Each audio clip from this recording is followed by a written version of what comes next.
This is our tribute and dedication to Roxanne Richard, a true Métis warrior.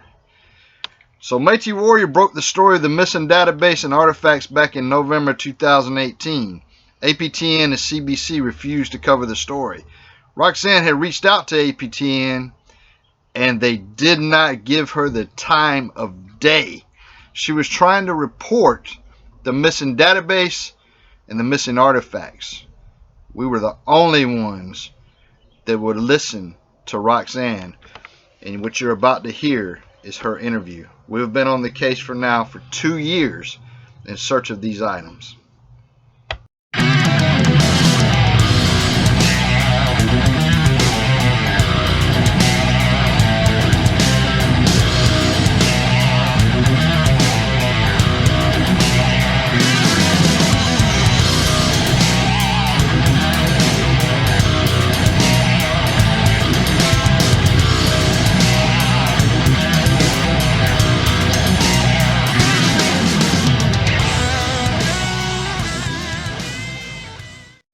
Okay, folks, so what you're about to hear is our interview with Roxanne Richard, who was brave enough to come forward and talk about what happened. She actually worked for the Metis Resource Centre, and she has her version of the story of what happened, and you're going to hear that.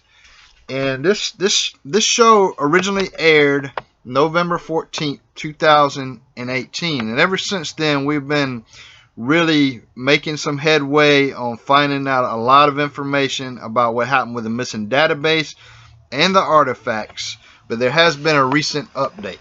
And folks, again, this is dedicated to Roxanne Richard, who died January 13th, 2020. You've got to keep in mind, Roxanne Richard contacted us. She did try and approach APTN. They refused to help, and she did call the Manitoba Metis Federation, and she was told to F off in regards to her concerns. And again, she was an employee of the Metis Resource Centre of Canada, located 410 McGregor St, Winnipeg, Manitoba.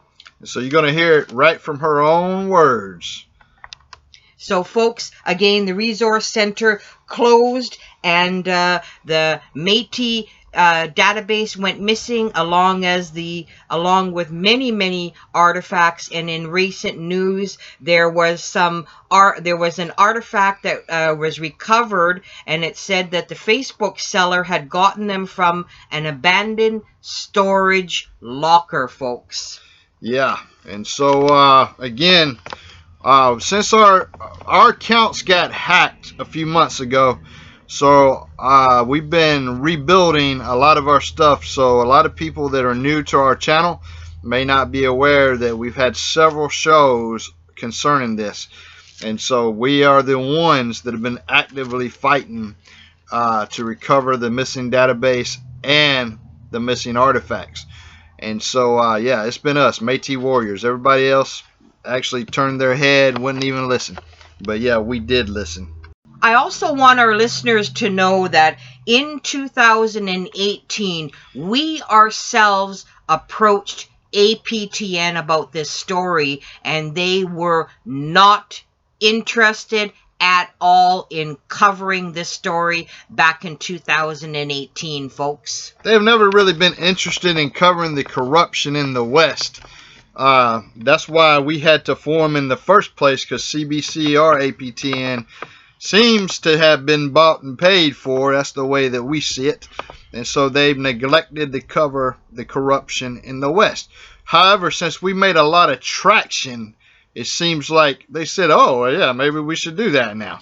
Well, that's great. Now you're on our damn coattails. But here you go. Here's the interview with Roxanne. Take a listen. You got anything else? Again, this is dedicated to Roxanne Richard, a brave Métis warrior who had the courage to step forward and speak the truth. Hello, everyone. We got some insider information. And I say insider information. Very shocking information that this person has brought forward. Hi, it's Alexandria Anthony, and I'm calling from the Metis Warrior channel. And I know that you've agreed to speak to me and to our listeners today. And I just wanted to tell the listeners a little about what we're going to be talking about today. And what we're going to be talking about today is the Métis Culture and Heritage Resource Centre. If I could sort of let you go into a little bit more details about that for our listeners. Okay. I was working at the Resource Centre, and there was a woman who came in and was working at the center and basically stole the center from the person who was running it.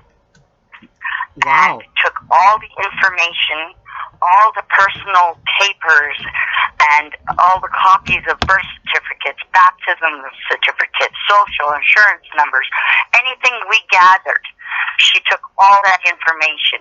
She has taken artifacts from there that should be in museums.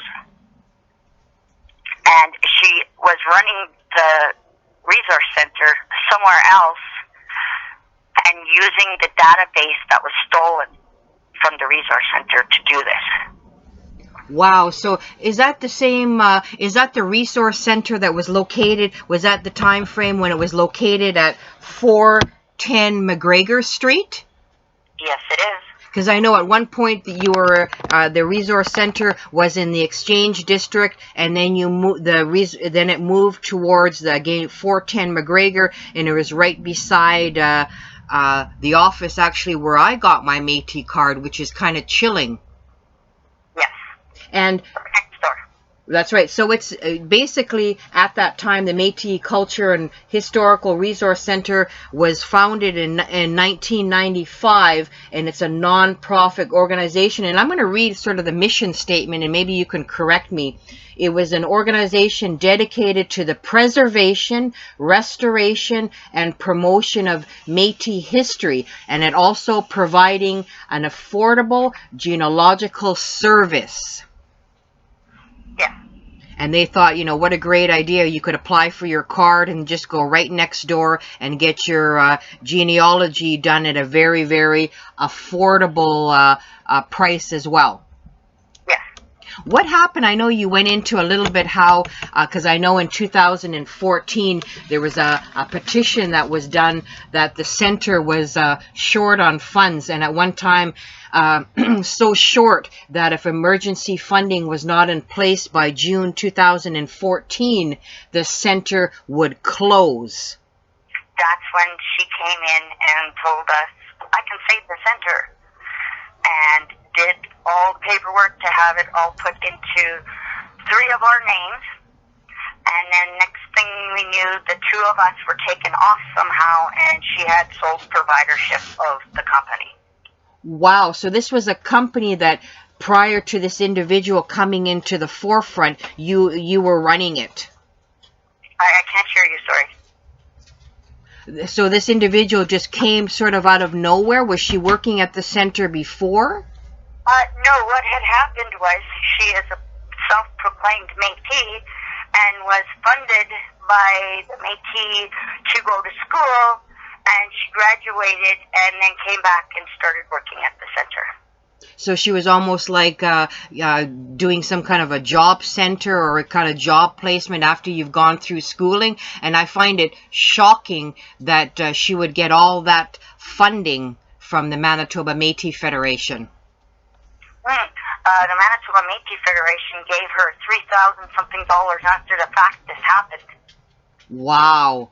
That's But now they claim they have no association with that whatsoever. Wow. So my question, and I think a question that all the listeners are going to have, is what happened to all this personal information and those museum artifacts? Like, inquiring minds want to know, like, did a black hole just open up and all people's personal identification just fall into it?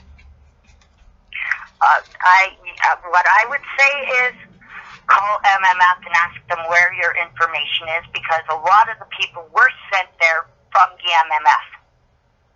So the MMF told individuals to go to the center to get their genealogical work done? There was two options, right. St. Boniface or there.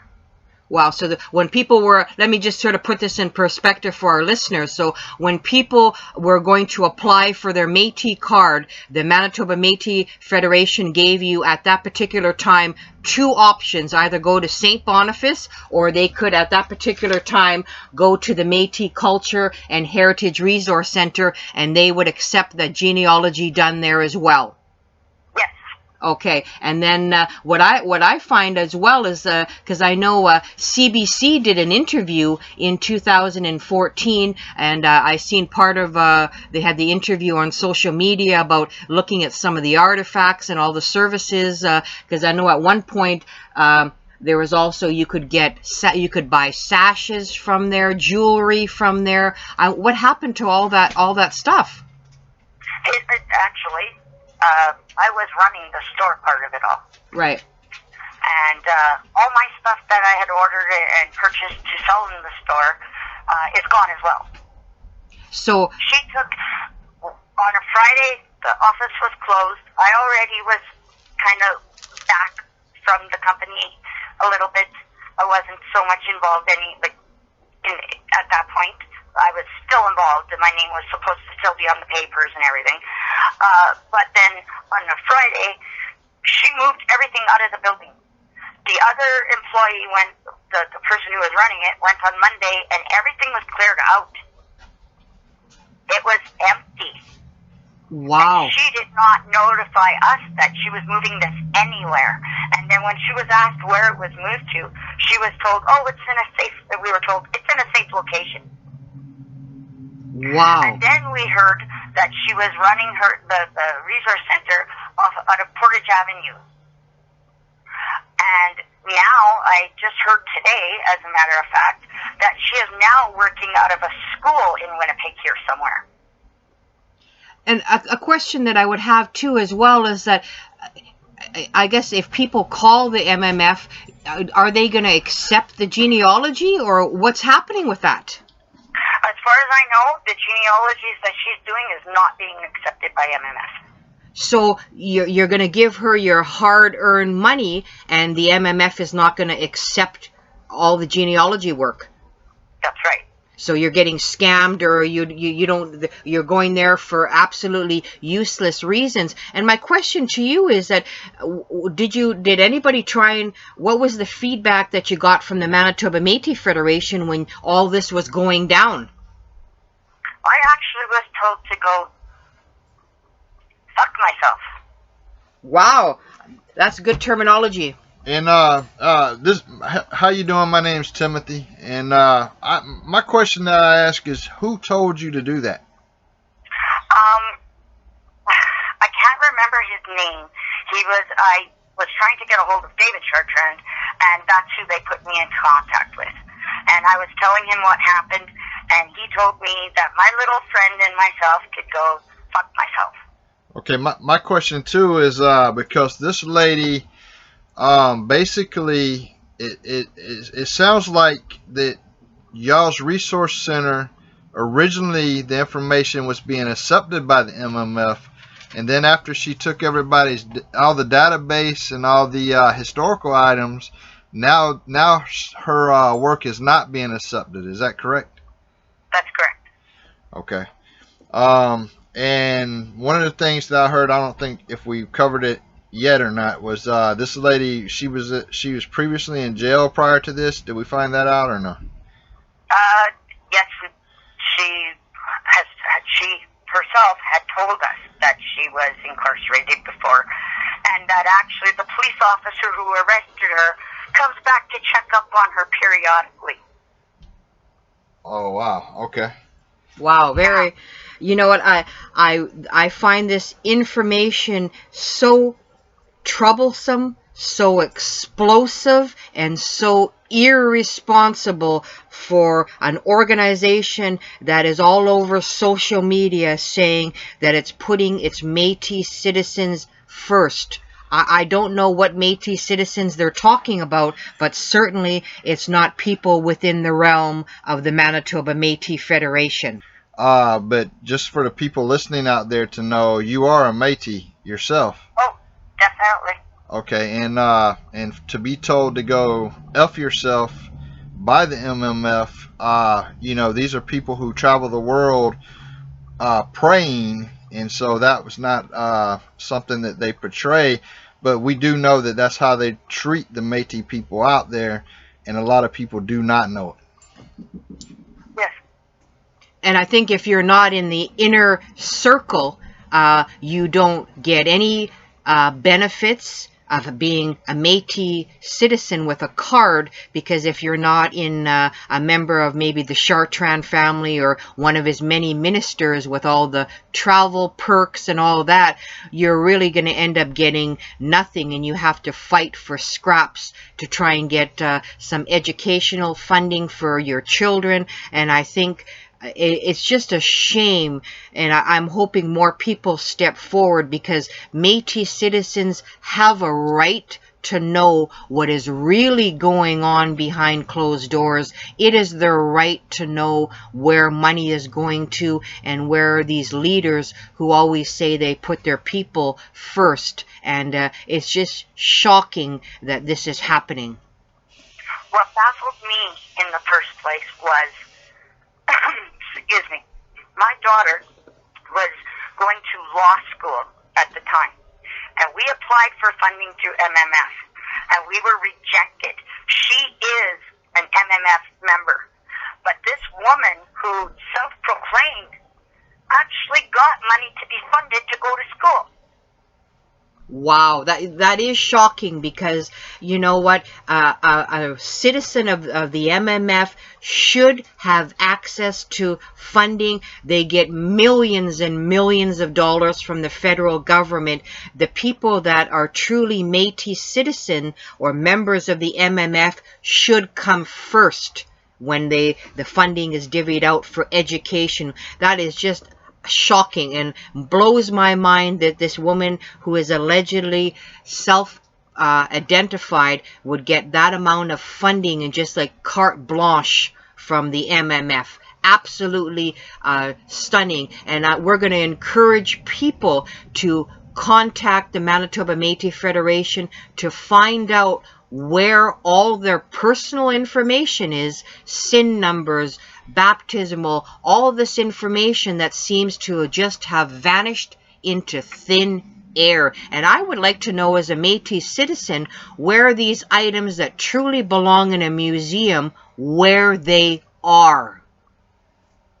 And the thing is, too, when you phone the MMF to ask them where your information is, you want the information that was given to the Resource Centre, not their information, because it is on file with them, because they approved your application. So they have all the photocopies of your information that we had. Okay, and they keep it on their file as well. So if they give you information, doesn't mean you're getting the information that was from the Resource Centre. Okay, let me ask you this question. As a Métis citizen yourself, do you feel that the MMF is properly representing the Métis people? No. And that's the problem, where the Canadian government does not realize this, because a lot of people, enough people haven't came forward to let the Canadian government know that no, the MMF is not representing them, but yet they're getting multi-millions of dollars and they're failing to look after their own people, yet they take these expensive trips all around the world to go pray. Mm-hmm. The only thing the MMF has done that's been good in the last, I don't know how long, is they did finally start giving the elderly their prescriptions and eyeglasses, I believe. Yeah, that I agree. My mother and father are enrolled in that program. Yeah. That is the only good thing that we can see that has come out of any of this so far. I agree with you totally that the elderly should have proper prescription eyeglasses. That's a good thing, but just the way membership money is handled, because I know when I obtained my Manitoba Metis card years and years ago, I was just given a list of elders that would just sign for anybody. They didn't know me from where I could have been from outer space. They were just, these are a list of people that will just sign for anybody to get your Metis card. And I find that very, very shocking. It happened to me. It happened to my mother. And, you know, it's just so disorganized, and it's just a shameful, atrocious, corrupt system. And I hope and I thank you, so much for stepping forward, because I know there's so many people with stories to tell and they're afraid to step forward. The truth is out there, and people have to understand that the Métis citizens have a right to know this information when there's stuff that is floating out in cyberspace with identity fraud and theft out there, that the Manitoba Metis Federation should have an answer where your information is. And I'm expecting people to call and demand to know where their personal information is, because this is absolutely has to stop. Then again, once again, you have to ask for the personal information from the Resource Centre, not MMF. Because they, like I said, do have copies, and I'm almost guaranteed that they will try to show you these copies and say, here's your information. Right, and so what you're saying is the originals that the Resource Centre had. Yeah, because if somebody's got that, they can go out there and create false identities, and they can do other things with it. And so that's definitely not a good thing. And if you know anybody else that wants to come forward confidentially and speak, please share our contact information and have them contact us. Yes, I've already sent some information that Alexandria should speak to the other person as well. Yeah, like I said, it's so important that the Métis citizens and the Métis Nation know the truth. They need to know, and the MMF needs to be accountable for every cent they spend. And if a Métis citizen has a question, you better been darn tootin' that they better have an answer, or show you the place where you can get an answer, because transparency is not a dirty word. And I'm sick and tired of the Manitoba Metis Federation just putting things under the carpet and refusing to provide truthful answers to its Métis citizens. I personally, and so many, have had enough of it. Yes. Again, agree. Thank you for having the courage to step forward. I really appreciate it, and I know so many Métis citizens will appreciate your courage, because they deserve peace of mind for all their information from the Metis Resource Centre where it's floating in cyberspace. Yes. And we'll get back with you. This should be up today. We'll get back with you with the appropriate links. Okay, great. Thank you. Thank you. Thank you. Bye-bye. Bye-bye. Okay, folks, over the last 2 years, we've gained some substantial information, and we got shocking updates coming up in a future show. And so pay very close attention to everything you just heard in this show. But I think everybody will see in a future episode a lot more of the stuff that we have found over the last 2 years. It's actually been 2 years and almost 1 month. So 25 months total that we've been looking into this case. Again, this was in memory of Roxanne Richard. And however, we did not let this go, and we have been consistently looking at all the players in this. And so, yeah, we'll have a major update on that.